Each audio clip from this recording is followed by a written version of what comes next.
धुरंधर का रहमान डकैत एक दूध पीता बच्चा लगेगा जब इन खनानी ब्रदर्स की रियल लाइफ स्टोरी समझ में आएगी।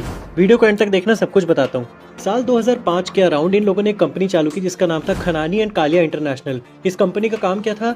जैश ए मोहम्मद और लश्कर तैयबा जैसे टेरर ऑर्गेनाइजेशंस के लिए पैसे इकट्ठा करने से लेकर डी कंपनी के लिए इंटरनेशनल मनी को भी मनी लॉन्डर करना। यहाँ एक तरफ खनानी ब्रदर्स का पाकिस्तान में राइज होता है और वहीं दूसरी तरफ इंडिया में इंटरनेशनली जो भी फेक करेंसी आ रही थी उसका नंबर भी अपने पीक पे पहुंच जाता है।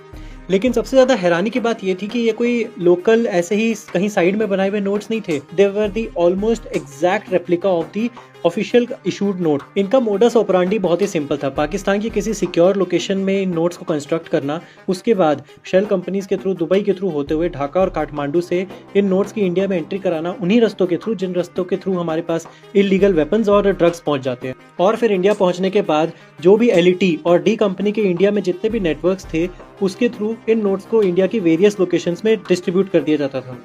और इस चीज की कंफर्मेशन साल 2013 में पकड़ा गया टेररिस्ट अब्दुल करीम टुंडा भी बहुत ही अच्छे से सीबीआई और एनआईए के सामने बताता है कि आईएसआई और डी कंपनी मिलके इंडिया में एक फेक करेंसी का पूरा डिस्ट्रीब्यूशन नेटवर्क बना रहे हैं। लेकिन अब क्वेश्चन आ रहा था कि पाकिस्तानीज असल में एग्जैक्ट रेप्लिका कैसे बना पा रहे थे इंडियन नोट्स की? कोई ना कोई इनसाइडर तो इन्वॉल्व होगा, राइट?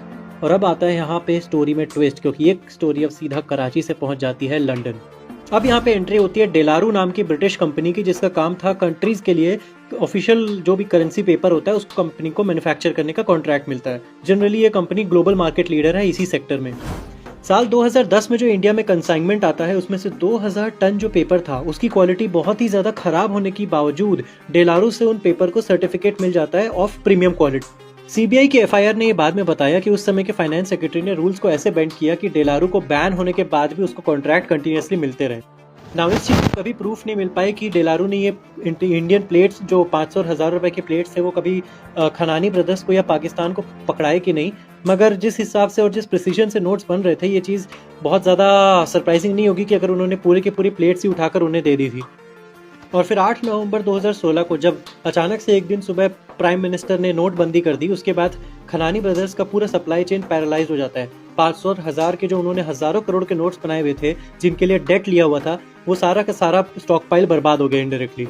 बहुत सारे लोगों का ये मानना है कि जो बड़ा भाई था इब्राहिम कनानी, शायद he is still operating under the shadows and उसको आईएसआई ने बहुत ही अच्छे से प्रोटेक्ट करके रखा हुआ है और उसको पब्लिक आई से कम्प्लीटली दूर रखा हुआ है। सो इन रियल लाइफ में अगर आप देखो तो रहमान डकैत से कहीं ज्यादा खतरनाक इंडिया के लिए खनानी ब्रदर्स से, because they have indirectly launched an economic warfare over India. whereas जो रहमान डकैत था, he was just an ordinary goon of Karachi. So that was the story of Khanani brothers. Follow for more such interesting stories.